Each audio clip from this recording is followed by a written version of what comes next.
Captain Jake Morrison stood on the bridge of the UNS Independence, watching the stars through the large viewing window. The ship moved quietly through space, far from Earth and deeper into the galaxy than any human had gone before. 3 months had passed since they left home, and Jake still felt amazed that humans were now part of the Galactic Federation. The Independence was not a big ship compared to the massive vessels that other alien races built. It was built for exploring new worlds and making contact with other species. Jake's crew of 42 people worked well together. Even though they were still learning about space travel and alien technology, "Captain, we're getting something strange on the communication system," said Dr. Lisa Carter from her station. She was the ship's expert on alien life and had learned to speak several alien languages. Her blonde hair was tied back as she worked. At her computer, frowning at the screen, Jake walked over to her station. "What kind of signal? It's weak, but it's definitely a distress call." "The computer is trying to translate it now," Lisa typed quickly on her keyboard. "It's coming from the Cathara system, about 2 days away from here." Commander Ryan Blake looked up from his weapons control station. He was a former military officer who had joined the space program when Earth started building ships for deep space. "Could be a trap, Captain. We don't know all the dangers out here yet." Jake nodded. Ryan was right to be careful. Humans had only been in space for a few years, and they were still learning about the galaxy. Most of the alien species they had met were friendly, but there were rumors of dangerous groups that attacked other worlds. "Got it?" Lisa said suddenly. "The translation is coming through now. It's from someone called Ambassador Velnoth of the Zilani species." Jake remembered. The Zilani. They were a peaceful people who looked like tall, thin humans with blue skin and large eyes. When Earth first joined the Federation, the Zilani had been very kind to humans. They had shared medical knowledge that helped cure diseases on Earth, and had always treated humans with respect, even though most aliens thought humans were primitive. "Put it on the main screen," Jake ordered. The image that appeared made everyone on the bridge go quiet. Ambassador Velnoth looked terrible. His usually calm blue face was full of fear, and his large eyes were wide with panic. Could see smoke and flashing lights. "This is Ambassador Velnoth of the Zilani people," the alien said in a shaking voice. "Our world is under attack by the Krovar Empire. They came 3 days ago with a huge fleet and demanded our surrender. When we refused, they began bombing our cities." Jake felt anger rise in his chest. The Zilani were peaceful people who had never hurt anyone. They spent their time studying medicine and philosophy, not building weapons. Velnoth continued speaking. "We have no military to defend ourselves. Our weapons are old and weak. The Krovar ships are too strong for us. They have told us we have 1 day to surrender completely, or they will destroy everything and take our people as slaves." Engineer Kate Phillips, who was monitoring the ship's systems, spoke up. "Captain, the signal is getting weaker. I think their communication system is being damaged." On the screen, Velnoth looked directly at them. "We have sent messages to other Federation worlds asking for help, but no one has answered. We know Earth is far away, but you are our last hope. We need medical supplies, food, and ships to help. Evacuate our people, please. If you can hear this, help us. We helped your people when you joined the Federation. Now we beg you to help us." The message ended, and the screen went dark. The bridge was silent for a long moment. Lisa was the first to speak. "We have to help them, Captain. The Zilani saved thousands of lives on Earth with their medical knowledge. We owe them." Ryan shook his head. "Lisa, I want to help them too, but look at our situation. We have 1 small ship with basic weapons. The Krovar Empire has hundreds of ships. We can't fight an entire fleet." "Then what do you suggest?" Lisa asked, her voice angry. "We just let them die?" Kate looked up from her computer. "I've been checking our long-range communication system. We can send a message back to Earth, but it will take 5 days to reach them. We'll have already won." Jake stood quietly, thinking. He knew his crew was right about both things. They couldn't fight the Krovar Empire alone, but they also couldn't let the Zilani be destroyed. The Zilani had been good friends to humanity, and friends helped each other, but Jake knew something that the Zilani didn't know. Something that most of the galaxy didn't understand about humans. The other alien species thought humans were weak because they were new to space travel. They thought humans were simple farmers and scientists who only knew how to build basic machines. They were very wrong. Jake had served in the Earth's military before joining the space program. He had fought in wars and knew how humans really acted when their friends were threatened. The galaxy had seen humans being polite and peaceful at Federation meetings, but they had never seen humans fight. "Kate, send a message to Earth immediately," Jake ordered. "Tell them about the Zilani situation." "What should I tell them to send?" Kate asked. "Medical supplies? Evacuation ships?" Jake looked at the dark screen where Velnoff's frightened face had been. "Tell them to send the fleet, all of it." Ryan stared at him. "Captain, are you sure? That could start a war." "The war already started," Jake said quietly. "The Krovar just don't know it yet, and they definitely don't know what they're dealing with." Lisa looked confused. "But the Zilani asked for humanitarian aid, not military help." Jake turned to face his crew. "They asked for help, and we're going to give it to them. But humans don't just send medical supplies when our friends are in danger. We send whatever it takes to make sure they stay safe." He walked back to his captain's chair and sat down. "Set course for the Cathara system, maximum speed. And Kate, make sure that message gets to Earth. Tell them the Krovar Empire just made a very big mistake." As the Independents turned toward the Cathara system, Jake thought about what was coming. The Krovar Empire was about to learn something that the rest of the galaxy would soon understand when humans said they would help. They didn't just send aid, they sent everything. Admiral Patricia Wells sat in her office at the Pentagon reading Captain Morrison's message for the third time. Ow. The emergency signal from the UN's Independents had arrived just 2 hours ago, but it had already caused chaos in the highest levels of Earth's government. Her phone had been ringing constantly with calls from generals, politicians, and scientists. The message was short but clear. The Zilani were under attack by the Krovar Empire and needed immediate help. Morrison was requesting military support, not just medical supplies or evacuation ships. He wanted Earth to send warships. Patricia stood up and walked to her window, looking out at the busy military base below. Soldiers and officers moved quickly between buildings, preparing for what could be humanity's first real war in space. She had been expecting this day to come eventually, but not so soon.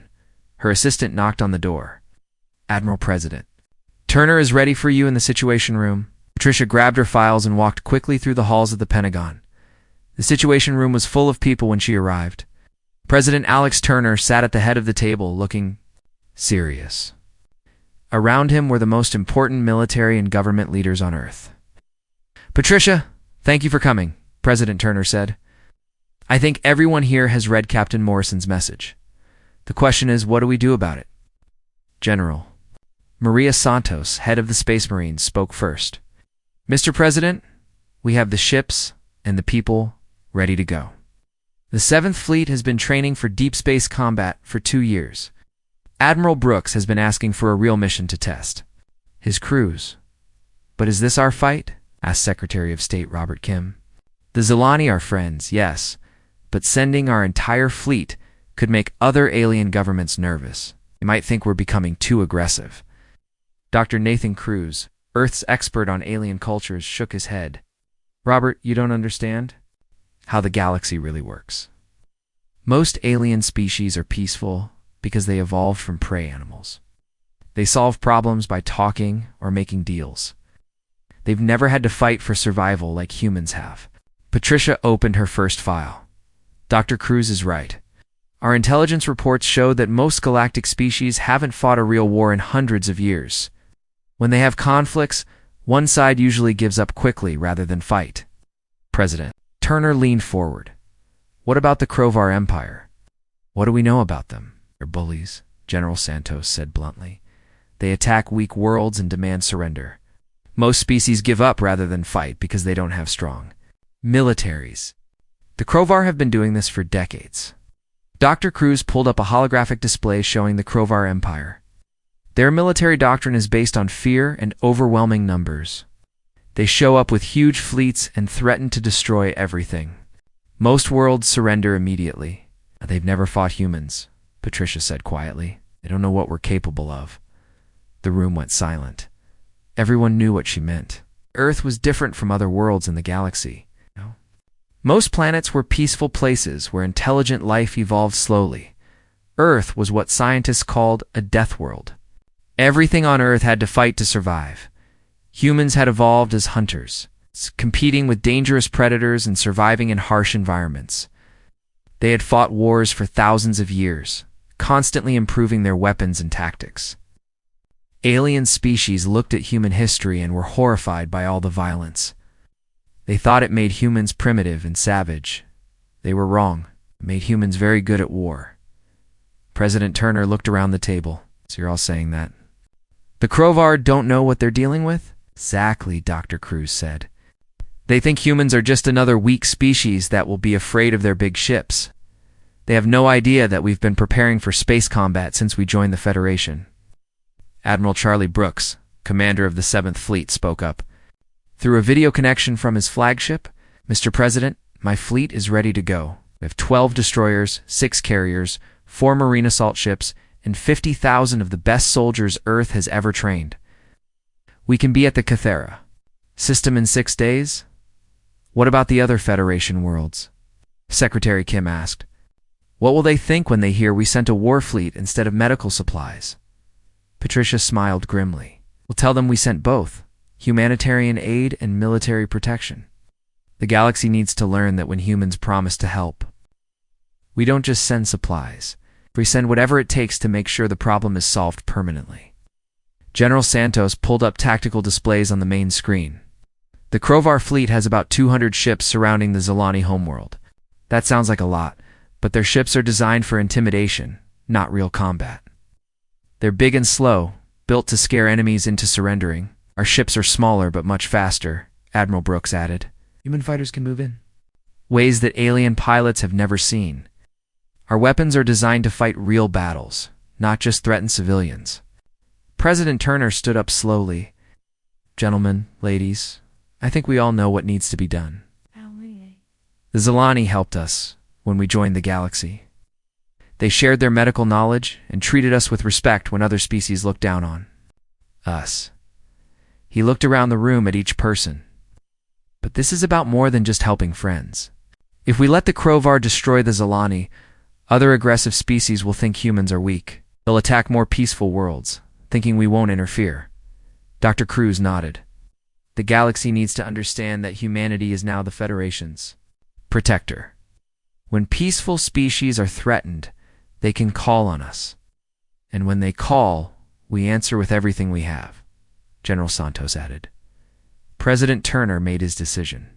Admiral Brooks, you are authorized to deploy the 7th Fleet immediately. Your mission is to protect the Zilani and end the Krovar threat permanently. What about the other Federation governments? Secretary Kim asked again. We'll send them a message after our fleet jumps to hyperspace, President Turner said. We'll tell them that Earth is responding to a humanitarian crisis with appropriate force. By the time they receive the message, it will be too late for them to interfere. Admiral Wells stood up. Mr. President, there's one more thing the Krovar don't know about humans. What's that? We don't fight fair. We fight to win. 2 hours later, Admiral Brooks stood on the bridge of his flagship, the Un's Defiance, watching his fleet prepare for hyperspace jump. 50 warships floated in formation around him, each one carrying the most advanced weapons and trained soldiers that Earth could produce. His communication officer looked up. Admiral, all ships report ready for jump. Brooks nodded. Send a message. To Captain Morrison on the Independence, tell him help is coming, and it's bringing everything the Krovar Empire never expected to face. The fleet jumped to hyperspace, carrying with it humanity's promise that no peaceful world would ever stand alone against aggression again. The Krovar Empire was about to learn that when humans said they would help, they meant it. And they were. About to discover what happened when a species of apex predators decided that someone needed to be stopped. Captain Danny Rodriguez stood on the bridge of the Un's Ranger, watching the Krovar fleet through his ship's sensors. The human fleet had just arrived at the edge of the Cathara system, and what they saw made everyone angry. Over 200 Krovar ships surrounded the beautiful blue world of the Zilani, blocking any escape. Admiral Brooks spoke over the communication system from his flagship. All ships. This is Admiral Brooks. Remember? We're here to help the Zilani and stop the Krovar from hurting anyone else. Show them what humans do when peaceful people are threatened. And he looked at his crew. They were all young but well-trained, veterans of the Mars Colonial War that had ended just 2 years ago.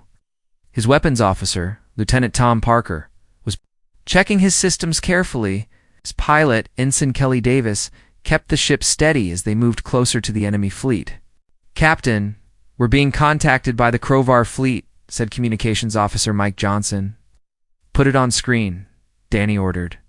The alien face that appeared was ugly and mean-looking. The Krovar had thick gray skin, small red eyes, and sharp teeth. This one wore the uniform of a high-ranking officer and looked very confident. "Unknown ships. This is Commander Vexcor of the Krovar Imperial Fleet," the alien said in a rough voice. "You are interfering in Krovar business. Leave this system immediately or be destroyed." Danny almost laughed. The Krovar commander was trying to scare them the same way he probably scared other alien species. But humans didn't scare easily. "This is Captain Rodriguez of the United Nations Space Force," Danny replied calmly. "We're here to provide humanitarian assistance to the Zilani people. Move your ships away from the planet immediately." Commander Vexcor's red eyes got wider. "You dare give orders to the Krovar Empire? We have over 200 ships. How many do you have?" Danny smiled. "Enough." The Krovar commander looked confused by the answer. He was probably used to other species begging for mercy or trying to negotiate. "I will send one ship to escort you away. If you resist, we will destroy you." The communication ended. On the sensor screen, they could see one of the largest Krovar ships moving toward them. It was 3 times bigger than any human ship, covered with heavy armor and huge weapons. "That's a Dreadnought-class battleship," Lieutenant Parker said. Studying his screens, "It has enough firepower to destroy a small moon." "Good thing we're not a small moon," Danny said. "All ships, prepare for combat. Let's show them how humans fight." The Krovar dreadnought moved slowly toward the human fleet, probably expecting the small human ships to run away. Instead, the human ships spread out in a formation that the Krovar had never seen before. Lieutenant Commander Amy Foster was piloting. Her F-47 Hawk fighter from the carrier UN's Eagle. She led a squadron of 12 fighters that launched from the carrier and raced toward the massive enemy ship. The Krovar had never seen fighters move so fast or in such strange patterns. "This is Hawk Leader," Amy said over the radio. "Beginning attack run on the dreadnought. All fighters, remember your training." The human fighters flew like angry insects around the huge Krovar ship, too fast and unpredictable for the enemy weapons to hit. The Krovar weapons were designed to fight the slow, predictable ships that other alien species used. They couldn't track targets that moved like human fighters. While the fighters kept the dreadnought busy, Captain Rodriguez positioned his destroyer for a torpedo attack. Human torpedoes were different from alien weapons. They were smart, fast, and designed to find weak spots in enemy armor. "Fire torpedoes," Danny ordered. 6 torpedoes launched from the Ranger, followed by more from the other human destroyers. The Krovar dreadnought tried to shoot them down. The torpedoes moved too fast and changed direction too quickly. The first torpedo hit the dreadnought's shield generator. The second hit its main weapon system. The third and fourth punched through its armor and exploded inside the ship at the same time. Amy Foster's fighters attacked the ship's engine section. Human fighters carried weapons that could cut through thick armor like paper. The Krovar had never faced anything like them. "Direct hit on the engine core," Amy reported. "The dreadnought is losing power." The entire battle lasted exactly 4 minutes. The massive Krovar dreadnought, which should have been able to destroy the entire human fleet, was now floating dead in space. Its weapons were gone, its engines were destroyed, and its crew was sending surrender signals. On the planet below, Ambassador Velnoth watched the battle through his government sensors. He could hardly believe what he was seeing.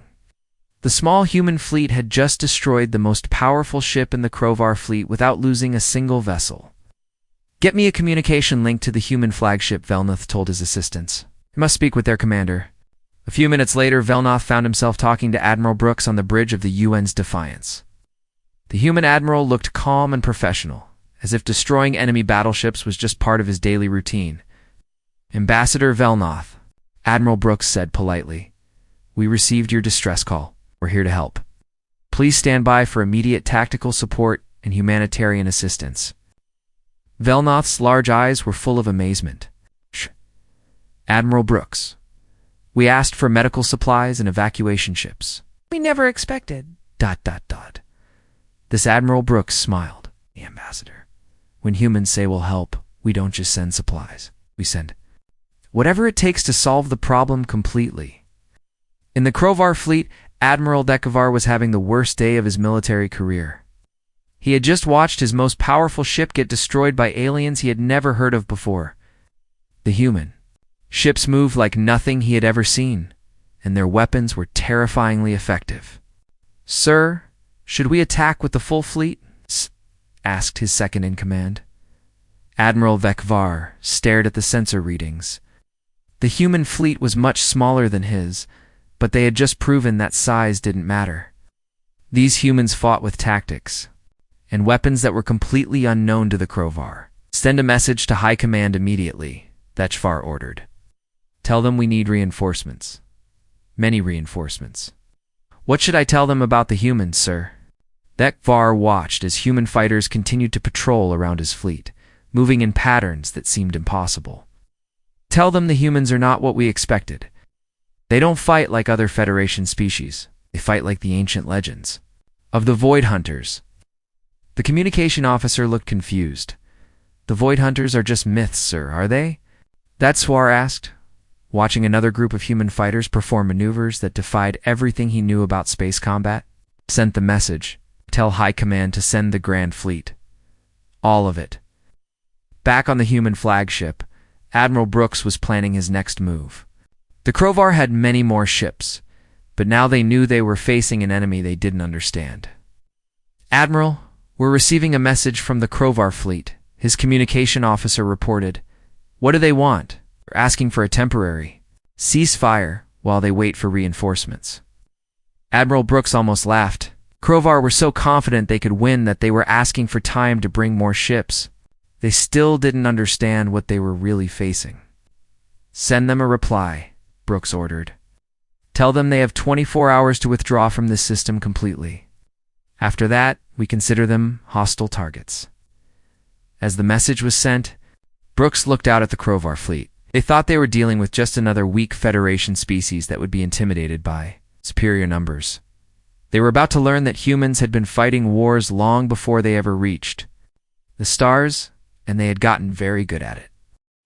Supreme Admiral Zektel stood on the bridge of his massive flagship Death Shadow, watching as his grand fleet dropped out of hyperspace. 800 ships spread across the Cathara system like a metal storm cloud. This was the largest force the Krovar Empire had ever assembled, enough firepower to destroy entire star systems. Admiral Vekvar was clearly exaggerating. Zektal said to his officers, no small fleet could pose a real threat to Krovar power. His tactical officer pointed at the sensor screen. Sir, I'm reading 53 human ships. Their largest vessel is less than half the size of our smallest cruiser. Zektal laughed. 50 ships against 800? This will be over in minutes. He had spent 30 years conquering worlds for the Krovar Empire, and no enemy had ever lasted more than a few hours against Krovar might. But as his fleet moved closer to the planet, something strange happened. The human ships didn't run away or try to hide behind the planet. Instead, they spread out across the system in small groups, as if they were preparing to fight. Sir, the humans are moving into attack positions, his weapons officer reported. Attack positions? Zektal was confused. With 50 ships against 800? Are they insane? On the surface of Cathira's largest moon, Colonel Steve Harris was setting up his marine base. His soldiers worked quickly in the low gravity, unloading weapons and supplies from their transport ships. The Zilani watching them were amazed at how easily humans worked in the vacuum of space. Colonel, the Krovar Grand Fleet just arrived, reported Major Linda Brooks over the radio. Admiral Brooks says the space battle will start soon. Steve looked up at the stars where hundreds of enemy ships were gathering. Tell the Admiral, Will. Be ready down here. If any Krovar try to land, we'll give them a warm welcome. His soldiers continued their work. They had fought in the asteroid mines of the Belt War and the underground tunnels of Mars. Fighting on an airless moon would be easy compared to those battles. In space, Admiral Brooks was putting his battle plan into action. He had divided his fleet into 5 hunter-killer groups, each with a different job. The Krovar expected a normal space battle, where 2 fleets would face each other and shoot. Until one side was destroyed, they were going to get something very different. Group 1, begin your attack run. Brooks ordered from his flagship. Captain Paul Mitchell commanded the carrier group. His 3 carriers launched over 200 fighters at once, more than the Krovar had ever seen in one battle. The fighters moved in perfect formation, like a swarm of metal wasps racing toward the enemy fleet. The Krovar tried to shoot down the fighters, but human pilots had trained for years to avoid enemy fire. They flew through the laser beams and missile explosions, getting closer to their targets with every second. Lieutenant Amy Foster led her squadron toward a Krovar battleship. Remember your training, she told her pilots. Hit their shield generators first, then their weapons, then their engines. The human fighters attacked like a pack of wolves hunting a large animal.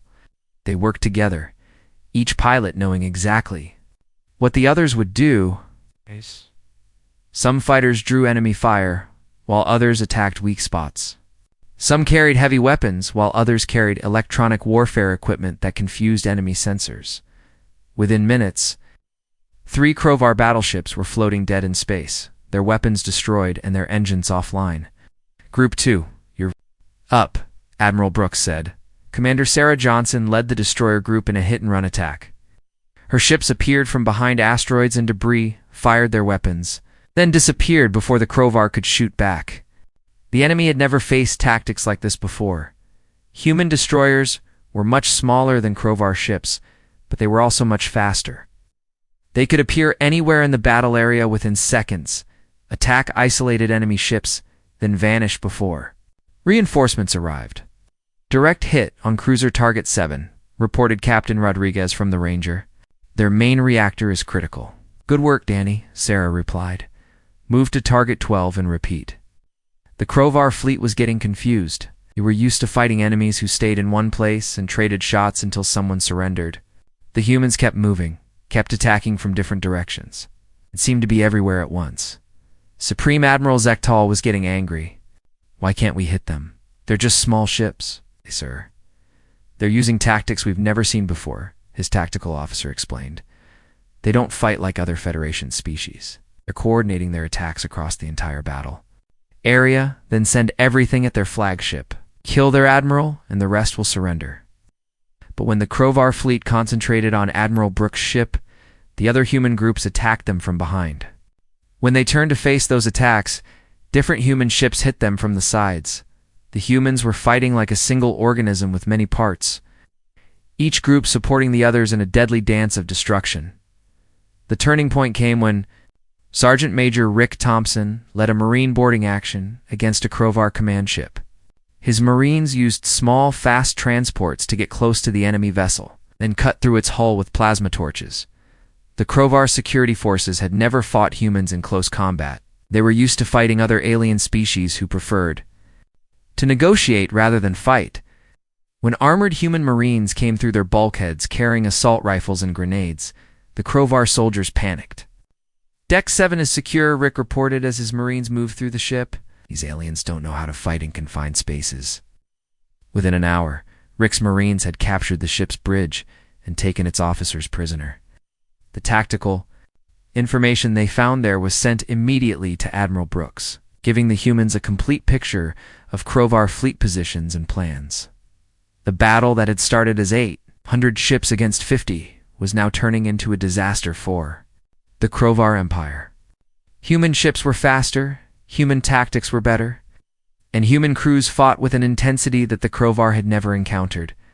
After 15 hours of continuous combat, Supreme Admiral Zektal looked at his tactical display and felt sick. He had started the battle with 800 ships. Now he had less than 300 left that could still fight. The humans had lost only 6 ships. "Sir, the human admiral is requesting to speak with you." His communication officer reported. Z. Catal straightened his uniform and tried to look confident. "Put him through." Admiral Brooks appeared on the screen, looking calm and professional. Despite having just fought the largest space battle in galactic history, "Supreme Admiral Zechtel, I'm calling to offer you the chance to surrender." "Surrender?" Zechtel was shocked. Oh. "You still only have 50 ships." 44 now, Brooks. Corrected? "But that's still more than enough to finish this battle. Your fleet is broken, your tactics don't work against human forces, and you're running out of ships." Zechtel looked at his sensor readings. The human admiral was right. The Krovar fleet was scattered across the system. Many ships were too damaged to fight, and his officers were reporting that their crews were exhausted. "How?" Zechtel asked. "How did such a small fleet defeat the grand fleet of the Krovar Empire?" Admiral Brooks smiled. "Because we don't fight the way you expected. We don't fight the way anyone in this galaxy fights. We're humans, and we've been perfecting warfare for thousands of years. But the Federation taught us that humans were primitive and peaceful."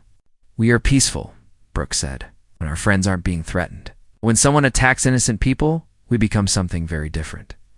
Zechtel realized that his empire had made a terrible mistake. They'd attacked the Zilani, thinking that no one would stop them. Instead, they had awakened something that the galaxy had never seen before. "I surrender," Zechtel said quietly. The Krovar fleet surrenders to the human forces. The message was broadcast across the galaxy within hours. The mighty Krovar Empire, which had terrorized peaceful worlds for decades, had been defeated by a small human fleet in just 15 hours. On the planet below, Ambassador Velnoth received a message from Admiral Brooks.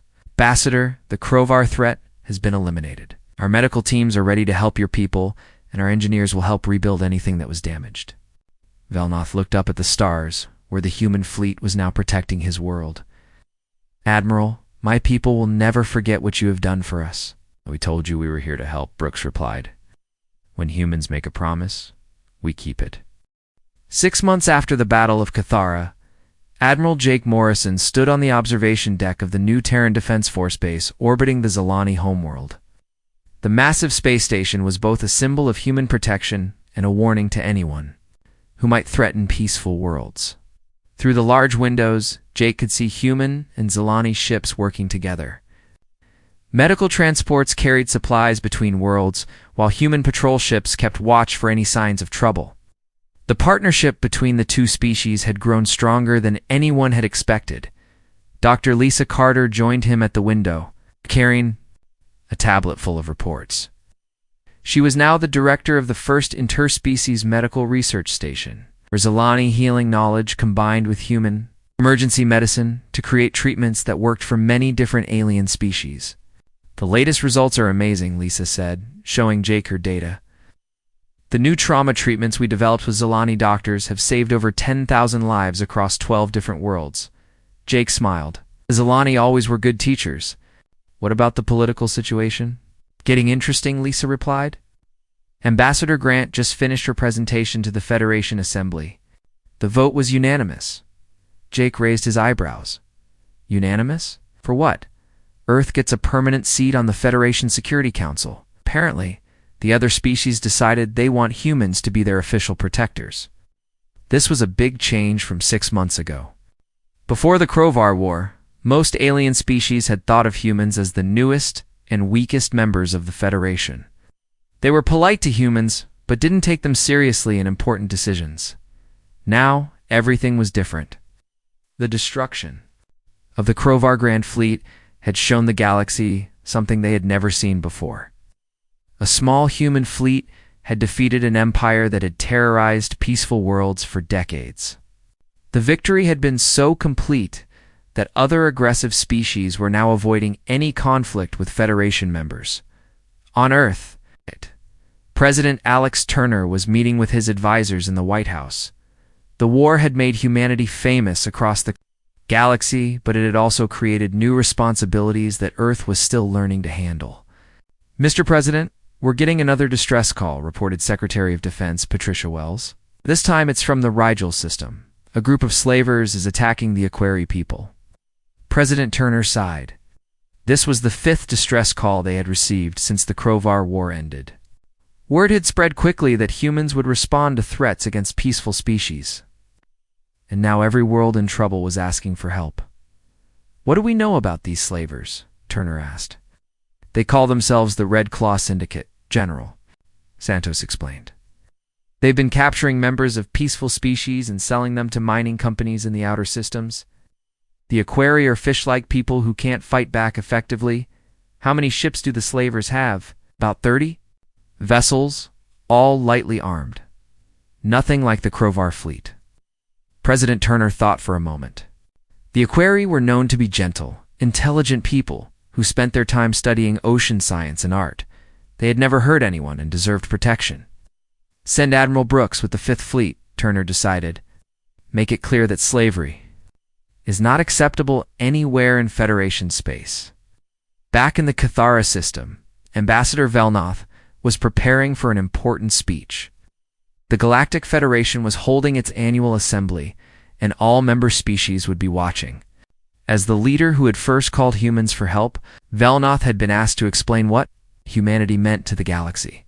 The assembly hall was filled with representatives from over 200 worlds. Some were tall and thin like the Zalani. Others were small and furry, and some looked like living rocks or clouds of gas. All of them were listening carefully as Velnoth began to speak. 6 months ago, my people faced destruction, Velnoth said, his voice carrying clearly through the translation systems.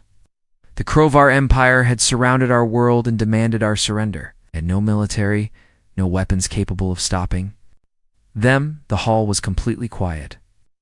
Everyone knew the story, but hearing it from Velnoth himself was different. We sent messages asking for help to many worlds, Velnoth continued. We asked for medical supplies, food, and ships to evacuate our people. We expected that if anyone came, they would bring doctors and emergency supplies. Velnoth paused, looking around at all the different alien faces watching him. The humans came, but they didn't bring what we asked for. They brought something better. They brought the promise that no peaceful world would ever face destruction alone again. Many of the alien representatives made sounds of agreement. Since the Crovar War, attacks on peaceful worlds had almost stopped completely. Aggressive species were afraid to act, knowing that humans might respond. Some of you have asked why humans fight so differently from the rest of us, Velnoth said. The answer is simple. Most of us evolved on worlds where cooperation and peace helped us survive. Humans evolved on a world where they had to fight constantly just to stay alive. A representative from the Crystal People of Vega Prime asked a question.